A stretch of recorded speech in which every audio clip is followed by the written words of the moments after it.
Muy buenos días, hermanos, también amigos quienes nos acompañan, quienes están en nuestro medio, al igual aquellos que nos ven a la distancia.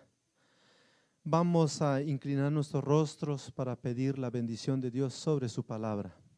Oremos. Eterno Padre que moras en los cielos, te agradecemos, Señor, por ser tú nuestro Padre y nosotros tus hijos.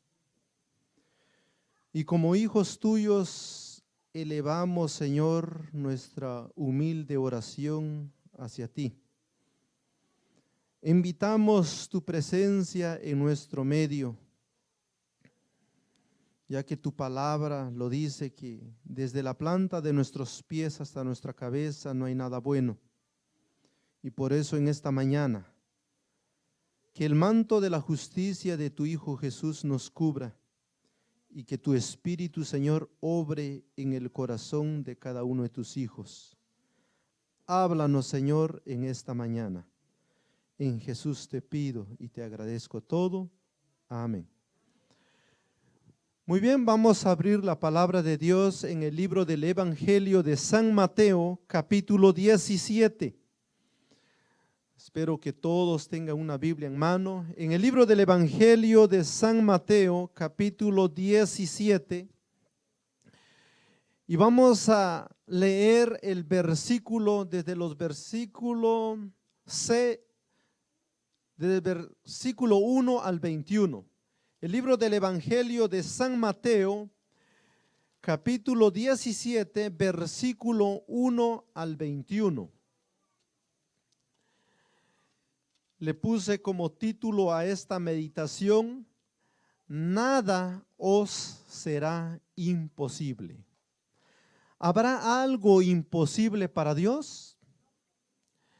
Ahora la pregunta es, ¿habrá algo imposible para el hombre? Muchas cosas. Y ahora vamos a descubrir cómo para Jesús lo que para el hombre fue imposible, para Jesús fue posible. Vamos a leer en el versículo, desde el versículo 1, Mateo capítulo 17, y vamos a ver lo que nos dice el versículo 1 al 21. Y dice la palabra de Dios: y 6 días después, Jesús tomó a Pedro y a Jacobo y a Juan su hermano, y los llevó aparte a un monte alto, y se transfiguró delante de ellos, y su rostro resplandeció como el sol, y su vestidura se hizo blanca como la luz. Y he aquí les aparecieron Moisés y Elías hablando con él. Entonces respondiendo Pedro dijo a Jesús: Señor, bueno es que estemos aquí. Si quieres, hagamos aquí 3 tabernáculos, uno para ti, uno para Moisés y uno para Elías. Mientras él aún hablaba, una nube resplandeciente los cubrió, y he aquí una voz desde la nube que decía: este es mi Hijo amado, en quien tengo contentamiento, a él oíd. Y oyendo esto, los discípulos cayeron sobre su rostro y temieron en gran manera. Entonces Jesús vino y los tocó y dijo: levantaos y no temáis. Y alzando ellos sus ojos, a nadie vieron sino solo a Jesús.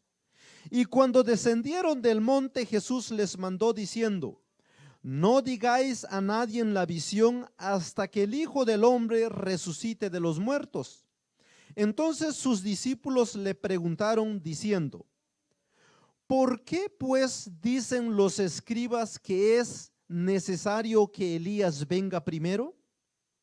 Y respondiendo Jesús les dijo: a la verdad, Elías vendrá primero y restaurará todas las cosas. Mas os digo que Elías ya vino y no le conocieron, sino que hicieron de él todo lo que quisieron. Así también el Hijo del Hombre padecerá de ellos. Entonces los discípulos entendieron que les hablaba que les había hablado de Juan el Bautista. Y cuando llegaron a la multitud, vino a él un hombre y cayendo de rodillas delante de él, dijo: Señor, ten misericordia de mi hijo, que es lunático y padece mucho, porque muchas veces cae en el fuego y muchas veces en el agua.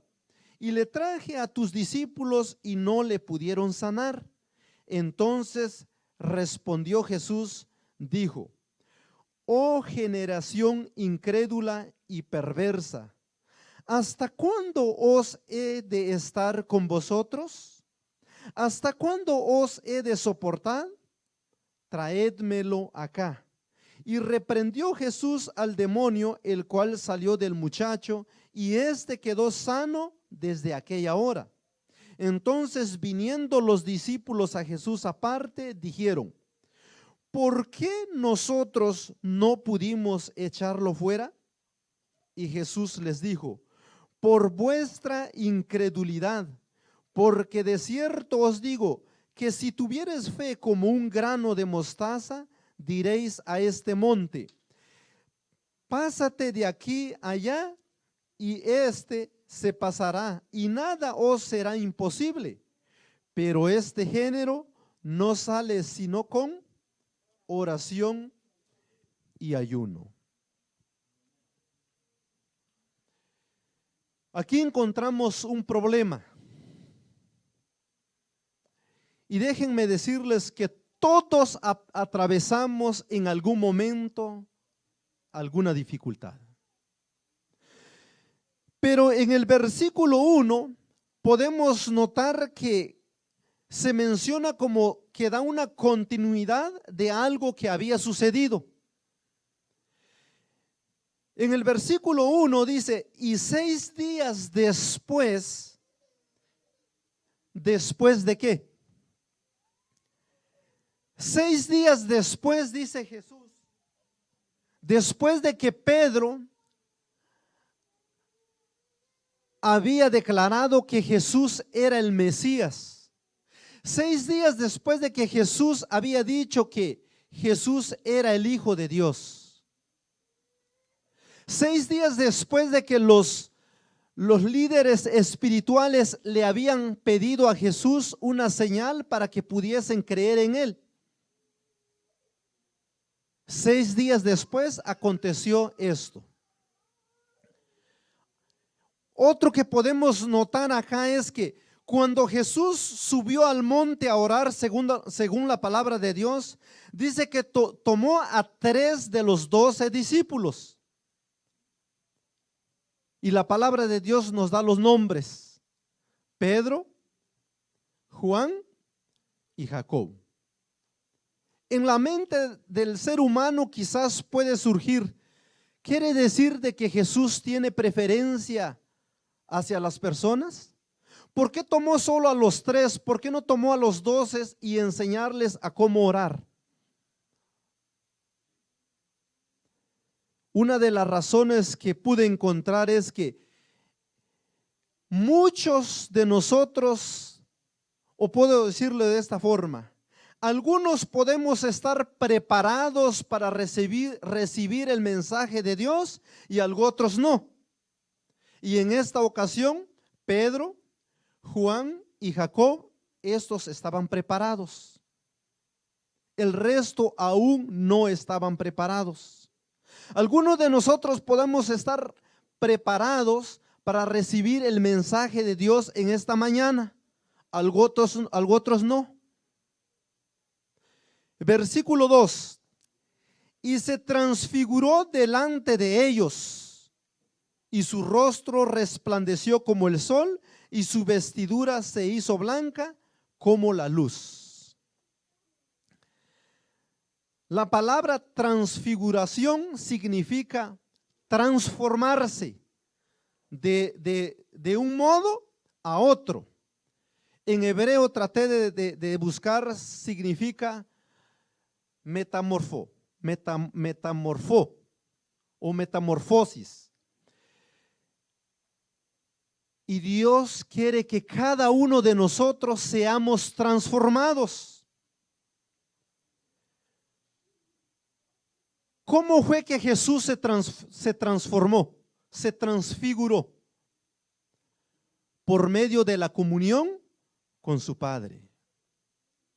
Y si nosotros pasamos tiempo con Dios en oración, en estudio de la palabra de Dios, Dios va a obrar en nuestra vida y nos va a transformar. Seremos diferente que el mundo. Pero si pasamos más tiempo con el mundo, seremos transformados por el mundo. Y la palabra de Dios nos dice acá que Jesús apartó ese tiempo y tomó a 3 de sus discípulos y se fue al monte a orar, a tener esa comunión con su Padre. El deseo de Dios es que pasemos tiempo con Él cada momento. Versículo 4. Entonces, respondiendo Pedro, dijo a Jesús: Señor, bueno es que estemos aquí. Si quieres, hagamos aquí 3 tabernáculos, uno para ti, uno para Moisés y uno para Elías. ¿Cómo se sintió Pedro en ese lugar? La palabra de Dios dice que él se sintió bien. Él pudo sentir la comodidad en ese lugar. ¿Por qué? ¿Se han preguntado ustedes alguna vez por qué Pedro se sintió cómodo en ese lugar? Porque la presencia de Dios se manifestó en ese lugar. Ahora podemos imaginarnos nosotros cómo es la comodidad que tendremos cuando estaremos en ese lugar, cuando Dios estará su propia presencia en nuestro medio. Será un lugar cómodo. Será un lugar donde no habrá, dice la palabra de Dios, más dolor ni más llanto. Por eso Pedro dice: es bueno que estemos acá. Me imagino que Pedro quería quedarse en ese lugar. Cuando nosotros nos sentimos cómodos en algún lugar, no queremos movernos de ese lugar. Y esto es lo que el apóstol Pedro había sentido. Versículo 5. Mientras él aún hablaba, una nube resplandeciente los cubrió, y he aquí una voz desde la nube que decía: este es mi Hijo amado, en quien tengo contentamiento, a él oíd. ¿De quién era esta voz? De la misma voz de Dios.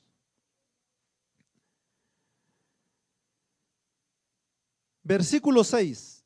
Y oyendo esto, los discípulos cayeron sobre su rostro y temieron en gran manera. Cuando Dios habló a los discípulos en ese momento, ellos tuvieron miedo. ¿Recuerdan ustedes cuando la palabra de Dios nos relata cuando el pueblo de Israel salió de Egipto y llegaron al monte Sinaí y Dios quería hablarle al pueblo? ¿Qué fue lo que ellos hicieron? Tuvieron miedo. Fueron a Moisés y le dijeron a Moisés: Moisés, habla tú por nosotros. Y este relato es similar a esto, lo que les estaba sucediendo. El miedo se apoderó de ellos. Y Jesús dice en el versículo 7: entonces Jesús vino y los tocó y dijo: levantaos y no temáis. Cuando los discípulos vieron a Jesús hablando con el Padre, vinieron 2 personas. ¿Quiénes son? La palabra de Dios dice que Elías y Moisés. Estos 2 personajes, dice el comentario bíblico, de que representa uno a aquellos que morirán un día mientras Jesús no viene y resucitarán. Serán representados por Moisés. Y Elías representa a aquellos, dice, cuando Jesús venga y lleve al cielo a aquellos que están vivos, como Elías dice que fue llevado al cielo sin ver la muerte.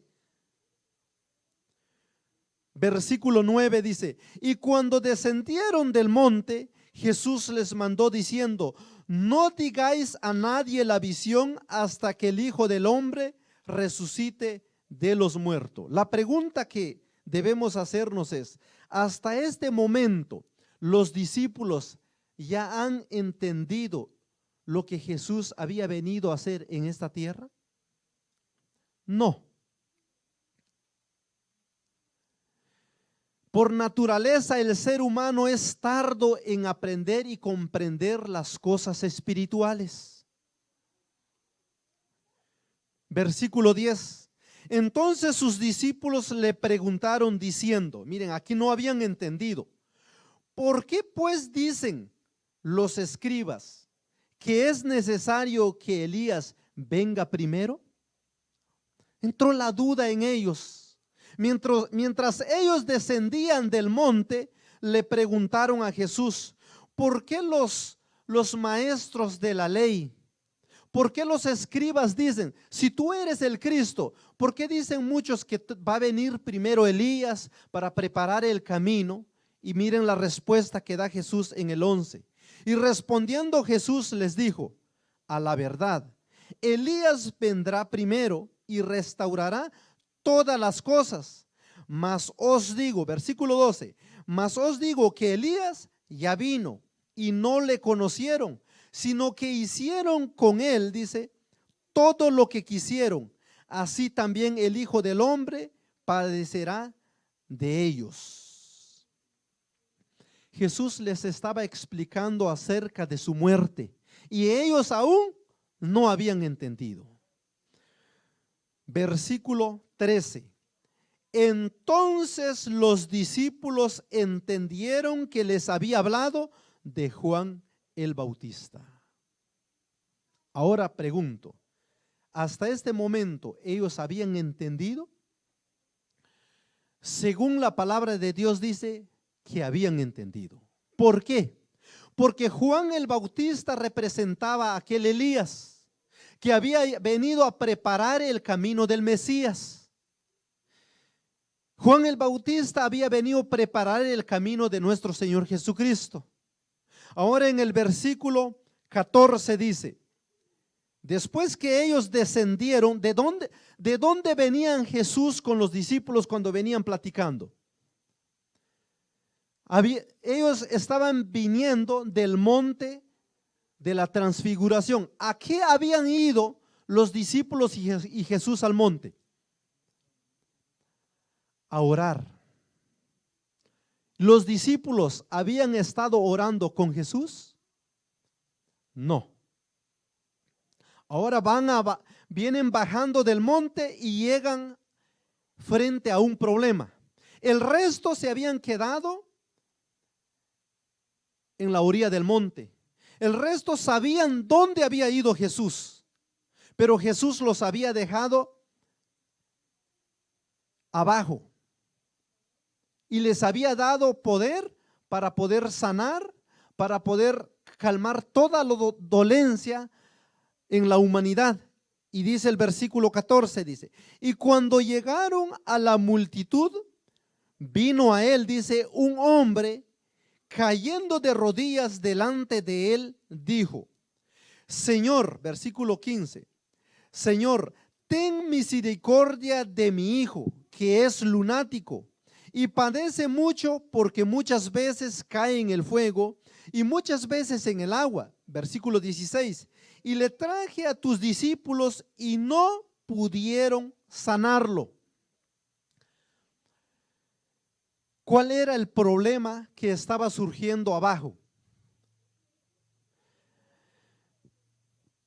El hijo de este hombre estaba padeciendo de un mal, de una enfermedad, que el hombre describe a Jesús cuando este hombre ve a Jesús, cuando la multitud ve a Jesús, corre para recibirlo. Cuando llega este hombre a los pies de Jesús, inmediatamente dice la palabra de Dios que él cayó de rodilla y empieza a describir su dolor. Empieza a describir la tragedia de su hijo. Y le explica: le traje a tus discípulos, pero ellos, dice, no pudieron sanarlo. Ahora, vamos a ver por qué Jesús no les dio la autoridad que él tenía. ¿Será que será que Jesús al dejar a sus discípulos no les dio el poder para que ellos pudieran sanar? Veamos lo que nos dice en el capítulo 10 de Mateo. En el capítulo 10 del libro del Evangelio de San Mateo y en el versículo 1. Mateo capítulo 10 y el versículo 1 dice: miren cómo Jesús les da la orden para que ellos fuesen a predicar el evangelio, y miren qué poder les da Dios. Y dice en el versículo 1, Mateo 10:1: entonces, llamando a sus 12 discípulos, no solo a los 3, ¿les llamó a qué? ¿A cuántos? A los 12. Y dice, entonces llamando a sus 12 discípulos les dio, dice, potestad contra los espíritus inmundos para que los echase fuera y sanasen, dice, a toda, dice algunas, dice a toda enfermedad y toda dolencia. ¿Les había dado Jesús el poder de sanación? Entonces, ¿cuál es el problema entonces? ¿Por qué ellos no habían podido resolver este problema? ¿Por qué ellos no habían podido sanar a este muchacho? Y miren lo que dice el siguiente versículo. Versículo 17. El 16 dice, y le traje a tus discípulos y no le pudieron sanar. Versículo 17 dice, entonces respondiendo Jesús les dijo, oh generación incrédula y perversa. ¿Qué era lo que estaba sucediendo en la vida de los discípulos? Habían desconfiado de Jesús. En el momento que ellos confiaron en Jesús, ellos podían hacer cualquier milagro. Pero una vez que la desconfianza entró en ellos, una vez que la incredulidad entró en la vida de los discípulos, esto era el resultado.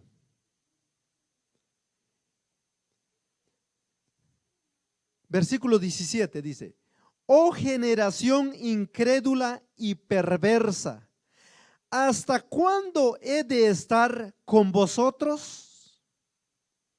Si vemos esta pregunta que Jesús les hace, como que Jesús no es que se enoja, podemos decirlo de esta forma, Jesús se indignó de ellos. ¿Y saben por qué hace esta pregunta? ¿Hasta cuándo he de estar con vosotros? ¿Saben por qué? Porque ya Jesús ya había estado 3 años y medio con ellos. Ellos habían visto a Jesús caminar sobre las aguas. Ellos habían visto a Jesús a sanar a los enfermos, resucitar a los muertos. Por eso Jesús se indigna y les pregunta, oh generación incrédula y perversa, ¿hasta cuándo he de estar con vosotros? ¿Cuánto tiempo más tengo que pasar con ustedes para que ustedes puedan aprender? ¿No esto es lo que muchas veces nos sucede a nosotros? ¿Cuánto tiempo más Jesús nos va a hablar por medio de su palabra y nosotros muchas veces la incredulidad nos invade? ¿Hasta cuándo os he de soportar? Traémelo acá, dice Jesús. Y reprendió Jesús al demonio, el cual salió del muchacho, y éste quedó sano desde aquella hora. ¿Cuánto tiempo Jesús duró para que sanase a este muchacho? En un instante. Nada más dijo la palabra, tráeme al muchacho, y Jesús dijo la palabra y el muchacho fue sano. Ahora preguntaré, ¿cuánto tiempo creen que los discípulos pasaron para poder sanar a este muchacho? Mucho tiempo. Ahora, si se dan cuenta, retrocediendo lo que hemos leído, ¿quiénes fueron los que fueron con Jesús al monte a orar? Pedro, Juan y Jacob. Estos no estaban con el resto, con los 9 apóstoles que quedaron.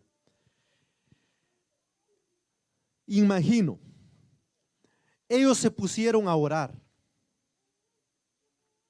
pero no sucedió nada. Tomás, ¿quién era Tomás? Era un discípulo, era un apóstol, pero este era uno de los problemas. ¿Quién otro estaba ahí? Judas. ¿Quién era Judas? Cobrador de impuestos. Me imagino que él se preocupaba: si lo sano, ¿cuánto me va a pagar? Ahora, ¿dónde estuvo el problema?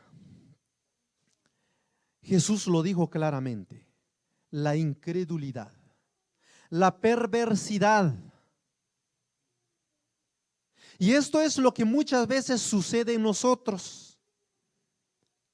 Déjenme decirles que todos nosotros los que estamos acá, en algún momento de nuestra vida enfrentaremos algún problema, alguna dificultad, o quizás vamos a enfrentar o lo estamos enfrentando en este momento, pero todos.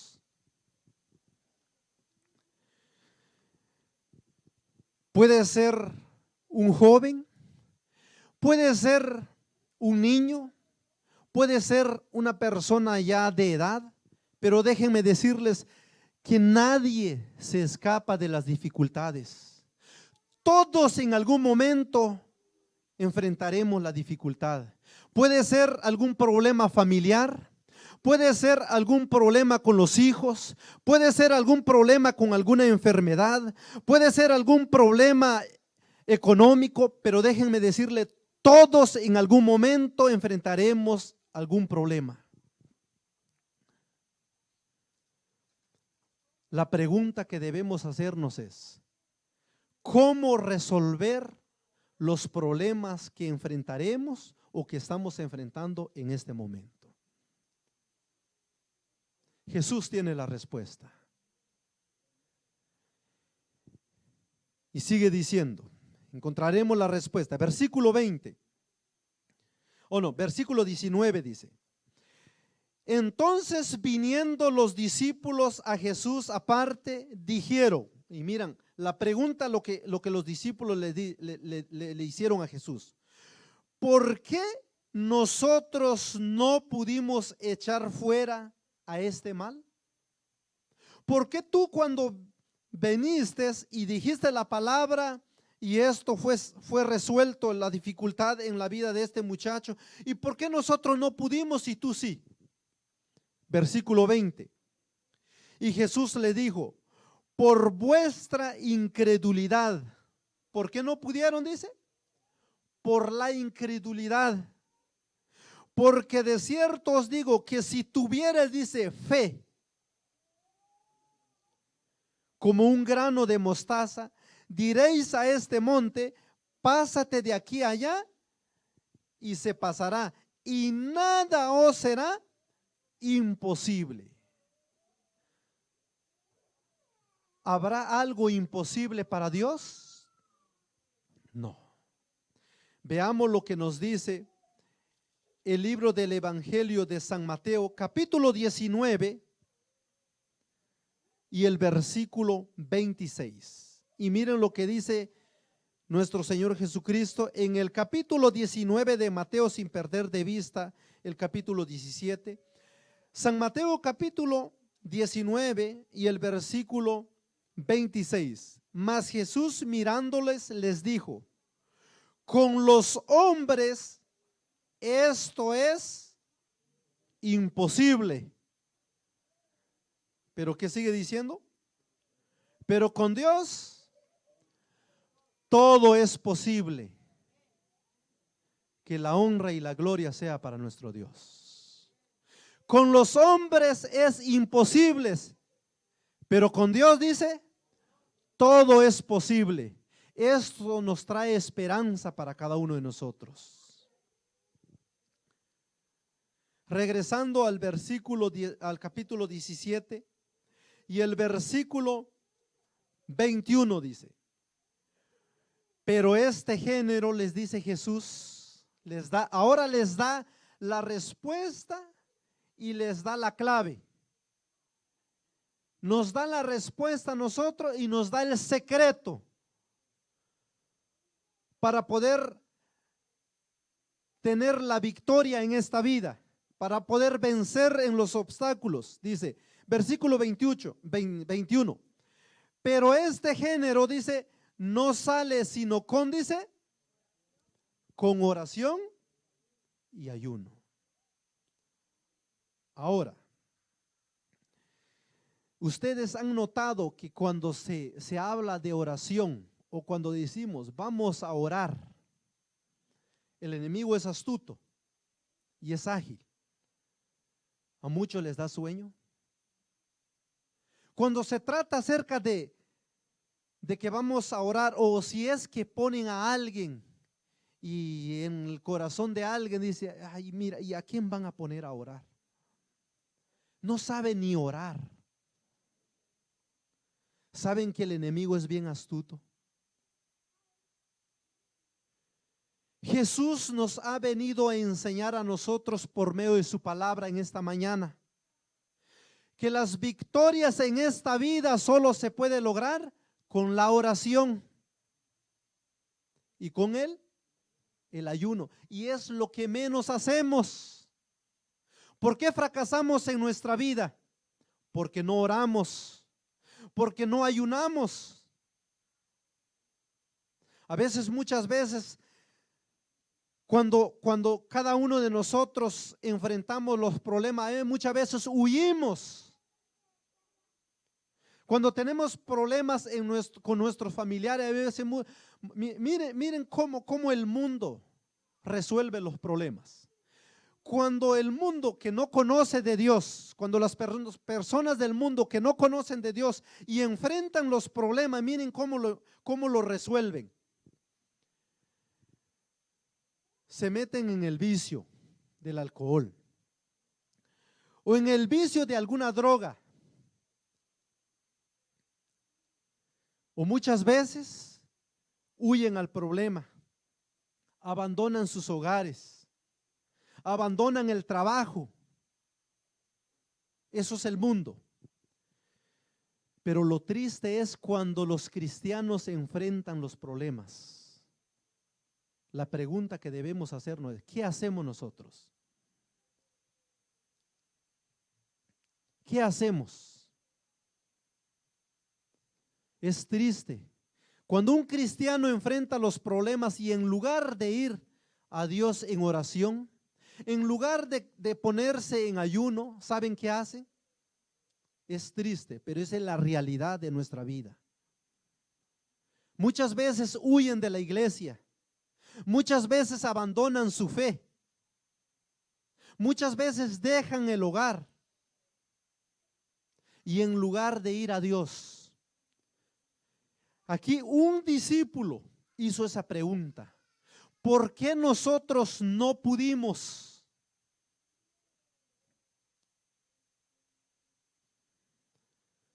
Este debe ser nuestra pregunta hacia nuestro Señor Jesucristo. ¿Por qué nosotros a veces no podemos resolver los problemas? Porque muchas veces, cuando oramos sobre un enfermo, en lugar que el enfermo se sane, a veces se empeora, incluso a veces hasta muere. Los discípulos enfrentaron esta dificultad porque en lugar de que ellos estuvieran orando con Jesús, muchas veces pasaron durmiendo. En una ocasión Jesús los llevó a orar en el monte. Antes de que Él pudiera enfrentar las dificultades de la vida, Él vino en esta tierra a mostrarles de cómo podían ellos enfrentar las dificultades en esta vida. Y en lugar que ellos pudieran seguir el ejemplo de Jesús, una vida de oración, una vida de consagración, en lugar de ellos seguir el ejemplo de Jesús, ellos pasaron durmiendo. Y esto es lo que muchas veces nos sucede en nuestra vida, y por eso muchas veces nosotros fracasamos en nuestra vida espiritual. Déjenme decirles, mis queridos hermanos y amigos, hay problemas, mis queridos hermanos, que no se puede resolver con el ser humano. Hay problemas espirituales. Hay problemas que son espirituales, que solamente se puede resolver por medio de la oración. Por medio de la oración y por medio del ayuno. Y en esta mañana, yo no sé qué problema tú estés atravesando. Yo no sé cuál es el drama de tu vida, pero déjenme decirte, todos los que estamos aquí, todos enfrentamos problemas. Todos tenemos problemas en nuestra vida. La mayor parte de los que estamos acá somos padres. Los jóvenes enfrentan problemas. Los niños enfrentan problemas. Y gracias a Dios que en este libro encontramos el secreto. En este libro encontramos el secreto para ser victoriosos. En este libro encontramos el secreto de cómo vencer cuando enfrentamos las dificultades. Dios quiera que en esta mañana, en este momento, al salir de este lugar, podamos llevar en nuestro corazón y en nuestra mente, como dijo Cristo Jesús, nada os será imposible. Para los hombres todo es imposible, pero para Dios todo es posible. Que al irnos a casa podamos llevar en nuestra mente y en nuestro corazón que para Dios todo es posible. En algún momento de nuestra vida, mis queridos hermanos, enfrentaremos esas dificultades. Y yo quisiera decirles, cuando yo me siento desanimado en mi vida, ¿saben qué hago? Busco a Dios en oración. Cuando yo encuentro dificultades familiares, yo vengo a la iglesia. Busco a Dios en oración. Cuando tengo problema con mis hijos, busco a Dios. El secreto está aquí. Que Dios nos ayude. Que Dios nos ayude a que seamos hombres victoriosos. Que seamos padres victoriosos en esta vida. Porque déjenme decirles nuevamente, todos en algún momento llegaremos a enfrentar las dificultades en esta vida. Y ojalá que en esta mañana hayamos aprendido el secreto que Dios nos haya impartido en su palabra. Que las victorias, que las dificultades en esta vida solo se pueden lograr por medio de la oración y el ayuno. Que Dios nos bendiga.